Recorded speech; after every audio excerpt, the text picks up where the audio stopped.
살이 찌는 동안에 식습관이 망가져 있을 가능성이 높잖아요. 간헐적 단식은 단식 시간만 지킨다고 해서 효과가 나는 게 아니에요. 막상 해보면 지속적으로 하지 못하고 오히려 폭식하는 습관만 생기고 실패한다는 거예요. 아침과 점심 중 뭘 먹어야 효과적인가요? 단식을 깨는 원인이 될 수 있어요. 그렇다면 간헐적 단식을 성공하는 방법은 무엇일까요? 간헐적 단식은 체중 감량 외에도 노화를 예방할 수 있거든요. 그래서 연예인들은 물론이고 일반 대중들에게도 엄청 빠르게 유행이 됐어요. 최근에도 유튜브를 보면 간헐적 단식으로 체중을 막 10kg 넘게 감량했다는 인증 영상들이랑 이제 저도 시작해요 하는 브이로그 영상들이 정말 많이 올라오고 있죠. 그런데 이런 성공 사례는 정말 소수이고 간헐적 단식을 시도해본 분들의 90%는 사실 금방 포기해버립니다. 특히 생활 패턴이 규칙적이지 않은 분들은 하루에 16시간에서 18시간 금식하기를 지키는 게 너무 어려워서 포기하시고, 또 어떤 분들은 처음 일주일 동안에 1, 2kg 정도 효과를 보기는 했지만 시간이 지날수록 효과가 떨어지니까 그만뒀다고 하더라고요. 왜 그럴까요? 사실 우리가 간헐적 단식을 통해 계속해서 효과를 보려면 간헐적 단식의 원리에 대해서 이해를 하고 나서 나에게 맞는 정확한 방법을 사용해야 하는데요. 제가 정말 많이 받는 질문 중에 하나가 왜 16시간, 18시간을 굶어야 해요? 12시간만 하면 안 돼요? 금식 동안에 커피는 마셔도 되나요? 8시간 동안은 아무거나 마음대로 배 터지게 먹어도 돼요? 같은 기초적인 질문이었어요. 그래서 오늘은 유튜브 댓글로 저한테 질문하셨던 것들, 그리고 간헐적 단식 영상들에서 공통적으로 나오는 질문들에 대해 논문과 자료를 정리해서 답변해 드리겠습니다. 간헐적 단식이 효과가 없었다는 분들이 흔히 저지르는 실수들과 대부분의 경우에 효과적인 간헐적 단식 플랜을 알려드릴 테니까 끝까지 시청해 주세요.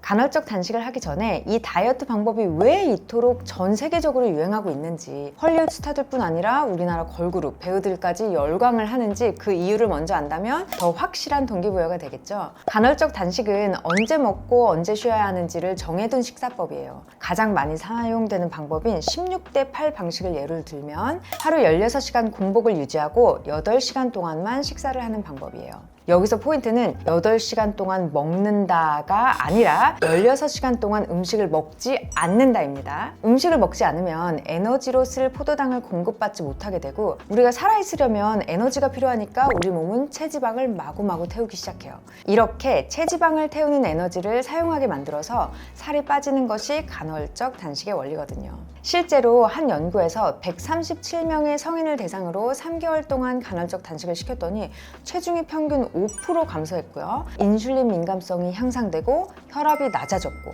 콜레스테롤 수치와 지방 연소가 개선되었다고 합니다. 이 간헐적 단식은 2016년 일본의 오스미 요시노리 박사가 노벨 생리학상을 수상한 논문 오토파지에서 연구된 방법이에요. 오토파지가 뭐야 싶으시죠? 오토, 자기라는 뜻이고 파지는 먹는다라는 의미를 가진 그리스어에서 유래했는데요. 오토파지는 우리 몸의 세포가 스스로 청소하는 과정이라고 생각하시면 돼요. 예를 들어 오래된 단백질, 손상된 세포 조직, 암세포를 먹어치우고 그 자리에 새로운 세포를 만들어내는 거예요. 일종의 재생 시스템이죠. 이것이 간헐적 단식을 통해 체중을 감량할 뿐 아니라 노화 예방까지 할 수 있는 이유입니다. 자, 간헐적 단식의 원리를 알고 나니 한번 해보고 싶다 하는 동기부여가 생기셨나요? 그렇다면 왜 하필 16시간, 18시간을 굶으라고 하는 걸까요? 그건 공복 지속 시간마다 몸에서 일어나는 변화와 효과가 다르기 때문인데요. 그 이유를 알면 금식하는 시간이 오히려 보람차고 금식의 시간을 더 길게 가져야겠다는 의지가 활활 생기실 거예요. 공복의 시작은 음식 섭취 후 8시간이 지난 이후부터 진정한 공복이 시작되었다고 할 수 있어요. 소화가 끝나고 이제 막 혈당이 제자리를 잡기 시작한 상태이거든요. 혈당 검사나 건강 검진을 할 때 꼭 8시간 이상 금식을 하고 체열해야 되는 이유가 여기에 바로 있습니다. 최소한 하루 8시간 정도는 안 먹는 시간이 있어야 몸이 쉰다고 말할 수 있어요. 식사 후에 12시간이 지나면 어떤 변화가 있을까요? 완전한 공복 상태가 되고 포도당은 부족하고 지방이 녹기 시작하는 시간이에요. 바로 이때 성장 호르몬이 나오기 시작하는데요. 성장 호르몬 하면 성장기에 키 크려고 나오는 호르몬이라고 생각하시는데 성장기 때만큼은 아니지만 성인이 되어서도 성장 호르몬은 꼭 필요합니다. 근육을 키우고 피부를 재생하는 항노화 작용을 하는 게 바로 이 성장 호르몬이거든요. 의사 선생님들이 저녁 식사 후에 먹지 마세요, 저녁 8시 이후엔 드시면 안 좋습니다 하는 말씀이나 미는 잠꾸러기라는 옛말은 이런 이유 때문에 생긴 것 같아요. 다이어트뿐 아니라 근육이나 관절, 피부 등 건강한 몸을 유지하기 위해서는 최소한 12시간의 공복은 지켜주시는 게 좋아요. 자, 간헐적 단식의 논문에서 말하는 18시간까지 굶으면 어떻게 될까요? 이때부터 지방 연소가 최고조에 이르기 시작합니다. 간혹 갑자기 몸에서 막 열이 나는 것 같다? 몸이 한번 부르르 떨리고 나서 힘이 난다라는 분들이 계세요. 이런 증상들은 지방이 타고 있다는 신호일 수 있습니다. 케톤체가 증가하고 신체의 염증이 줄어드는 효과를 기대할 수도 있어요. 간헐적 단식을 할 때 18대6 방식이 가장 대중적인 이유도 공복 18시간부터 오토파지 효과를 잘 볼 수 있기 때문이에요. 아까 오토는 스스로, 파지는 먹는다, 스스로 먹는다라는 뜻이라고 말씀드렸죠. 우리 몸에는 죽은 세포, 늙은 세포, 돌연변이 세포들이 굉장히 많습니다. 이런 세포들은 영양분이 조금만 부족해도 단식을 못 견디고 오토파지에 의해 먹혀서 죽어버리고 말아요. 그 자리를 새로 만들어진 세포들이 채우게 됩니다. 그래서 단식을 한 후에 피부가 맑아졌다, 좋아졌다 느끼시는 분들이 많은데요. 피부에 노화된 세포가 사라지고 새로운 세포가 그 자리를 채워서입니다. 체중 감량과 노화 예방 두 마리 토끼를 잡고 싶은 분들은 18시간 공복을 유지하는 습관을 기르는 걸 추천합니다. 그리고 18대6만큼이나 대중적으로 많이 시행되는 것이 16대8 방식인데요. 낮 12시에 점심을 먹고 18시간 공복을 하려면 오후 6시에 저녁을 먹어야 되잖아요. 근데 오후 6시면 회사에서 막 퇴근하거나 학교에 있을 시간이잖아요. 그래서 이런 현대인의 생활 패턴과 오토파지 효과를 기대했을 때 타협한 공복 시간이 16시간이다 라고 생각하시면 이해가 편할 것 같아요. 자, 음식을 섭취한 지 24시간이 지나면 어떻게 될까요? 금식을 한 지 24시간이 지나면 오토파지, 즉 몸의 청소가 굉장히 빠르게 가속화됩니다. 지방도 엄청나게 빠르게 타고 몸에 쓸모없는 세포들도 빠르게 청소가 됩니다. 특히 지방간이 있으신 분들은 간에 있는 글리코겐, 즉 간에 있는 포도당을 다 빼서 쓰게 되니까 지방간을 줄일 수 있게 돼요. 뿐만 아니라 24시간 공복은 장에 있는 음식물이 거의 완전히 없어지는 시기입니다. 쓸개즙 분비도 중단이 되고 소화효소를 내뿜는 췌장도 쉬기 때문에 장이 드디어 소화라는 24시간 일을 하고 있는 상태에서 벗어나고 충분히 쉴 수 있게 됩니다. 공복이 48시간 유지되면 어떤 효과를 기대할 수 있을까요? 평일에는 평상시 식단대로 그냥 먹고 싶은 걸 편하게 먹고 주말에 공복으로 바짝 굶는 5대2 간헐적 단식을 하시는 분들이 바로 여기에 속하는데요. 이런 분들의 말씀을 들어보면 몸에 힘이 넘친다? 단식하기 전보다 몸에 활력이 넘친다라고 말씀을 하시는데요. 그 이유가 있습니다. 우리 몸이 영양분이 오래 부족한 상태로 되면 몸은 거기에 적응을 해서 효율성을 추구하게 됩니다. 세포의 에너지 발전소인 미토콘드리아가 효율적으로 발전을 하기 때문에 훨씬 적은 영양분으로도 열심히 일을 하고 생생해지는 거죠. 성장 호르몬이 최대치에 이르게 되고 줄기세포가 활성화되는데요. 이 줄기세포는 단순히 죽은 세포를 없애는 오토파지를 넘어서 손상된 부분의 재생까지도 도모할 수 있습니다. 자, 이렇게 시간대별로 간헐적 단식이 우리 몸에 미치는 변화를 보면 체중 감량뿐 아니라 세포 재생과 노화 방지, 면역력 향상까지 다양한 효과를 얻을 수 있다는 걸 알 수 있죠. 그런데 문제는 막상 해보면 전문가들이 말하는 이런 효과를 얻기 어렵다거나 지속적으로 하지 못하고 오히려 폭식하는 습관만 생기고 실패한다는 거예요. 이런 실패를 막기 위해 간헐적 단식을 하면서 자주 저지르는 실수 5가지와 솔루션을 알려드릴게요. 이 실수만 피하셔도 간헐적 단식을 훨씬 더 성공적으로 이어갈 수 있습니다. 첫 번째 실수는 무리하게 시작하는 것이에요. 현재 체중이 늘어난 상태라 다이어트가 필요한 분들 중에선 시시때때로 간식도 드셨을 테고 야식을 드시거나 저녁 대신 술자리 약속이 많았다거나 살이 찌는 동안에 식습관이 망가져 있을 가능성이 높잖아요. 이런 분들이 처음부터 16시간, 18시간 공복을 하려고 하면 몸이 적응하지 못해서 폭식으로 이어질 수 있어요. 그래서 처음에는 공복 시간을 서서히 늘려가면서 배고픈 감각에 익숙해지는 것이 중요해요. 예를 들어 평소 저녁 8시에 마지막 식사를 하셨다면 다음날 아침 8시에 첫 끼를 먹는 12시간 공복부터 시작해보세요. 그리고 점차 공복 시간을 한두 시간씩 늘려가면 몸이 자연스럽게 적응할 수 있어요. 두 번째 실수는 잘못된 시간 설정이에요. 간헐적 단식에 관련한 영상을 찾아봤는데 영상들마다 아침과 점심 중 뭘 먹어야 효과적인가요? 라는 댓글이 있다고 해도 과언이 아닐 정도로 많은 분들이 궁금해하셨어요. 사실 이 질문에는 정답은 없습니다. 사람마다 생활 패턴이 다 다르고 몸이 원하는 시간대도 다르기 때문에 본인에게 맞는 시간대를 설정하는 것이 중요해요.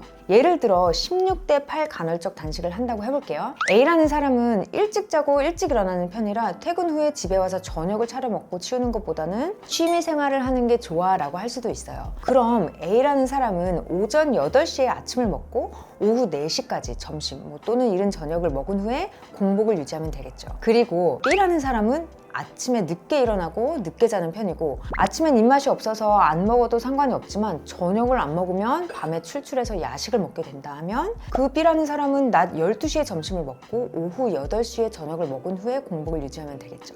저 같은 경우는 퇴근이 늦기도 하고 밤에 애들을 재우고 먹는 그 시간이 너무 소중해서 밤 10시까지 먹고 다음날 오후 2시에 첫 끼를 먹어요. 일단 아침을 참고 첫 수술에 들어가면 자연스럽게 2시까지 공복 유지가 되거든요. 이렇게 개개인의 생활 패턴에 맞춰서 정하시면 되는 거예요. 지난 영상에서 혈당 스파이크를 피하기 위해선 아침을 챙겨 먹고 저녁을 일찍 드시거나 생략하는 방법을 추천드렸었는데요. 이렇게 규칙적으로 할 수 있다면 베스트겠지만, 하지만 현실적으로 야근을 해야 해서 저녁을 챙겨 먹어야 한다거나 저녁 약속이 많으신 분들은 오히려 저녁을 거르는 것이 어렵기 때문에 아침을 건너뛰고 점심과 저녁을 먹는 방식이 더 적합할 수 있어요. 자신에게 맞는 시간대를 찾는 게 중요합니다. 중요한 건 간헐적 단식을 지속적으로 할 수 있는 생활 패턴을 찾아서 꾸준히 하는 거라는 것 잊지 마세요. 세 번째 실수는 잘못된 식단 선택이에요. 처음에 간헐적 단식이 미디어에 소개되었을 때 단식 시간만 지키면 내가 먹고 싶은 음식을 배불리 먹을 수 있다에 혹하신 분들 정말 많으실 거예요.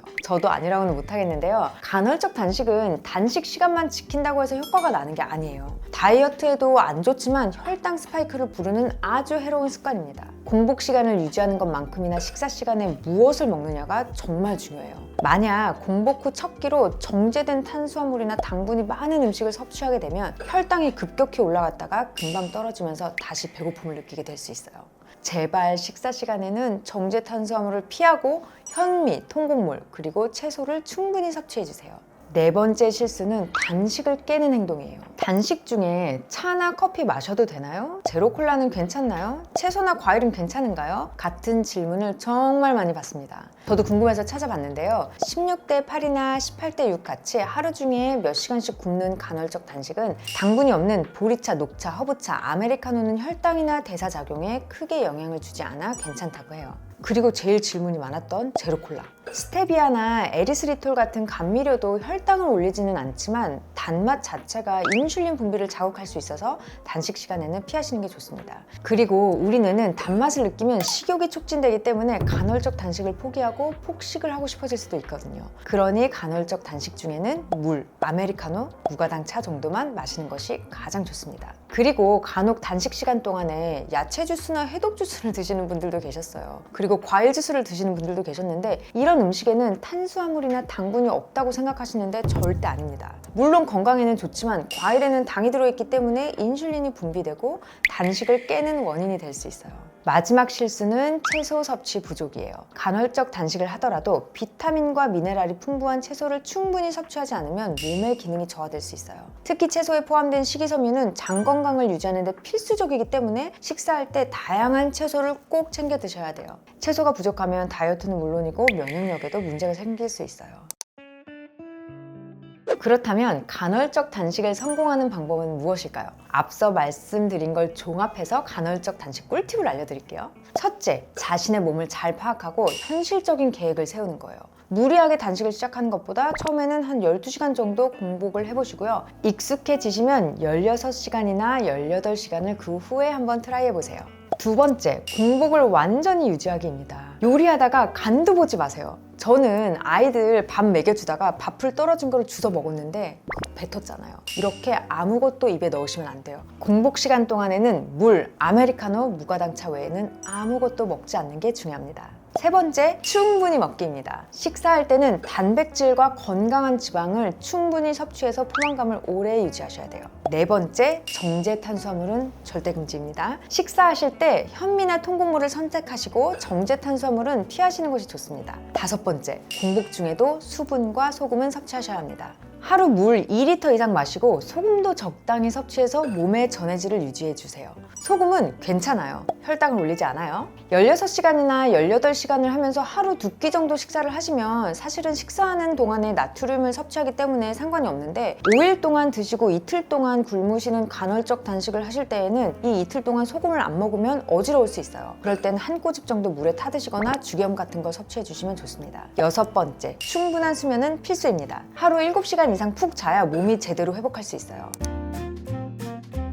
자, 오늘은 간헐적 단식의 개념부터 흔히 저지르는 실수와 성공하는 꿀팁까지 알아봤습니다. 결국 간헐적 단식은 단순한 다이어트가 아니라 평생 실천할 수 있는 건강한 식습관이에요. 처음에는 힘들 수 있지만 익숙해지면 몸이 더 가벼워지고 건강해지시는 느낌을 분명히 받으실 수 있을 거예요. 저도 얼마 전에 시작을 했는데 진짜 좋더라고요. 이 영상을 보시고 여러분들도 간헐적 단식을 시도해 보신다면 분명히 몸의 변화를 느끼실 수 있을 겁니다. 오늘 내용이 도움이 되셨다면 구독과 좋아요 꼭 눌러주시고 주변에도 공유 부탁드립니다. 앞으로도 더 많은 건강한 다이어트 정보를 전해드릴게요. Love yourself, love your body. 오늘도 당당하게. Bye!